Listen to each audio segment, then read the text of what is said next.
빌립보서 1장 12절에서 18절까지입니다. 읽겠습니다. 형제들아, 내가 당한 일이 도리어 복음 전파의 진전이 된 줄을 너희가 알기를 원하노라.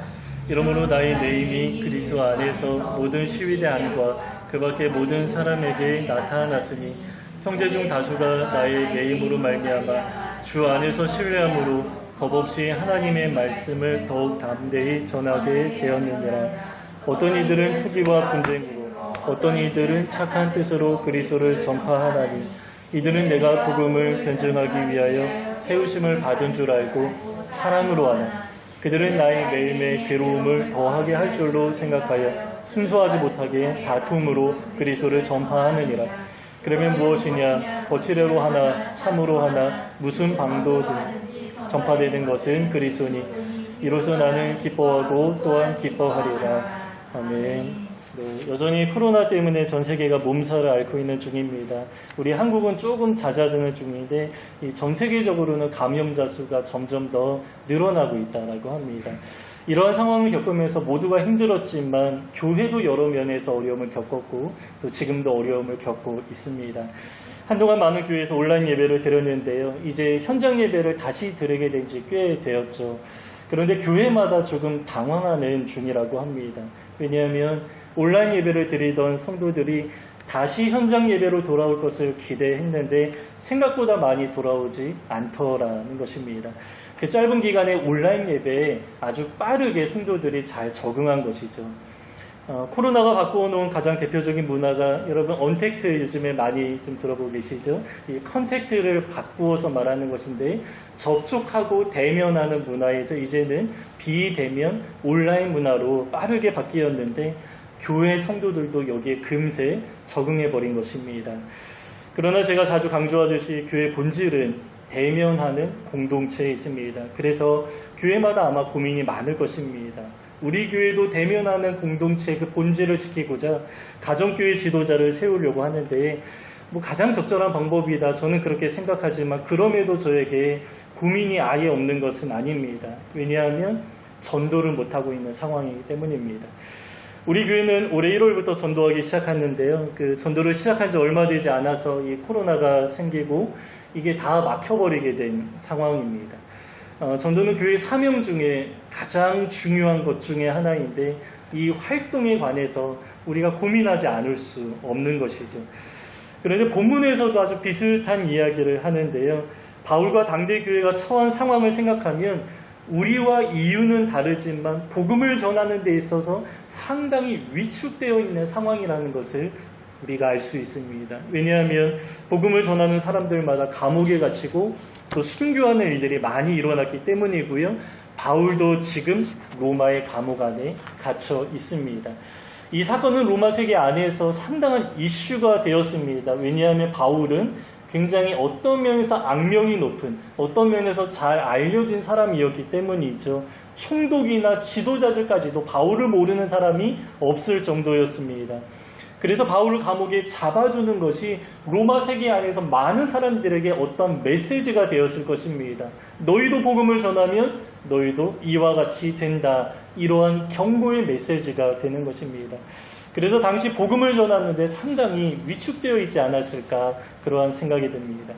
그런데 바울은 로마의 감옥에 갇혀있는 이 상황 속에서 편지를 쓰는데요. 이렇게 말합니다. 나는 매여 있습니다. 나는 비록 매여 있지만 무엇은 매이지 않습니까? 복음만큼은 매이지 않는다라고 합니다.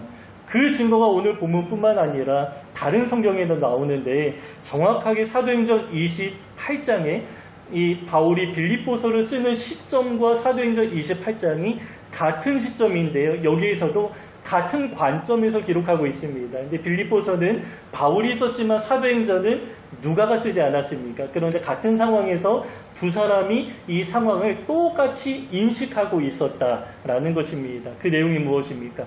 바울은 그동안 로마 세계를 종횡무진하면서 자유롭게 복음을 전하고 다녔는데 이제는 가택연금을 받아서 움직일 수 없는 상황이 되었죠. 그러나 사도행전 28장은 이렇게 마무리합니다. 바울이 온 이태를 자기 셋집에 머물면서 자기에게 오는 사람을 다 영접하고 하나님의 나라를 전파하며 주 예수 그리스도에 관한 모든 것을 담대하게 거침없이 가르치더라. 바울은 갇혔습니다. 바울은 움직일 수 없었습니다. 그런데 어떠한 방식으로 복음이 퍼집니까? 바울이 갇히니까 복음을 들어야 되는 사람들이 바울에게로 와서 복음을 듣게 되는 것입니다. 완전히 반대의 방식이 나타나게 된 것이죠. 가서 전해야 하지만 그렇게 할 수 없는 상황에서 하나님이 사람들을 오게 하셔서 듣게 되었습니다. 이렇게 하나님은 우리의 방식대로만 일하는 분이 아니십니다. 그래서 사도행전 28장도 오늘 본문과 같은 관점에서 마무리하는데 이렇게 말하는 것입니다. 바울은 가택연금을 받았지만 복음은 매이지 않는다 라는 내용으로 마무리하는 것입니다. 그런데 오늘 본문을 보니까 그냥 그렇게만 말하지 않고요. 조금 더 적극적으로 표현하는데 바울 자신이 매인 것 때문에 복음이 더 많이 전파되었다. 이렇게 이야기를 하죠. 자기가 돌아다니면서 복음을 전하는 것보다 내가 갇혀있는 것으로 인해 오히려 복음이 더 많이 전해지게 되었다라는 것입니다. 여러분 어떻게 이러한 일이 생길 수 있겠습니까? 바울에 관한 소문이 퍼지면서 사람들이 이렇게 이야기하는 것입니다.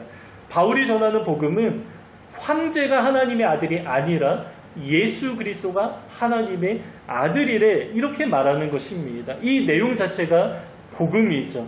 그런데 어떤 사람들은 바울을 고발하려는 목적으로 이러한 이야기를 막 퍼뜨리면서 바울을 잡아두게 하고 오히려 바울을 괴롭게 하는 목적으로 이러한 이야기를 퍼뜨렸습니다.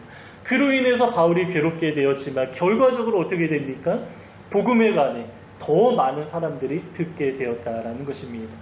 그래서 바울은 자신이 갇혀서 괴롭게 되었지만 그럼에도 기뻐하고 또 기뻐한다라고 고백합니다. 바울의 관심은 자기의 안위가 아니었습니다. 내가 조금 더 편안한 생활을 하는 것이 전혀 아니었습니다. 나는 괴롭게 되었지만 바울의 관심은 복음이었는데 어떻게든 복음이 전해진 것으로 인해서 기뻐했다. 이렇게 이야기를 하는 것입니다. 우리 교회도 복음의 공동체를 이루는데 아주 유연하게 반응하고자 가정교회 지도자 양성 과정을 준비하고 있지만 여전히 남아있는 고민이 있습니다. 우리도 복음을 전해야 하는데 하나님이 어떻게 우리 교회를 사용하실지 다 알 수 없지만 우리가 어떻게 순종해야 할까 고민하게 되는 것입니다. 아직까지는 우리가 소극적으로 입간판에 주보와 전도지 넣어놓으면서 원하는 사람들에게 가져갈 수 있도록 비치해 놓았는데 그래도 조금 이렇게 가져가는 분들이 계시죠. 이러한 방식을 통해서라도 좀 열매가 주어지면 좋겠고요. 그래서 이 지역사회 가운데 복음을 들어야 하는 그러한 사람들에게 우리 교회가 좀 좋은 안식처가 될 수 있으면 참 좋겠다. 이러한 기도를 드리게 됩니다. 그리고 오늘은 특별히 선교사님과 또 선교지를 위해 기도하는 날인데요. 우리 교회뿐만 아니라 이 선교사님들마다 각자 여러 가지 방법을 강구하는 중이신 것 같습니다. 이 스리랑카 김태엽 선교사님은 나가지 못하는 상황에서 지금 전주에 내려가셨는데요. 이 전주에 있는 교회들을 돌아보시면서 그곳에 있는 스리랑카 노동자들을 섬기신다라고 합니다.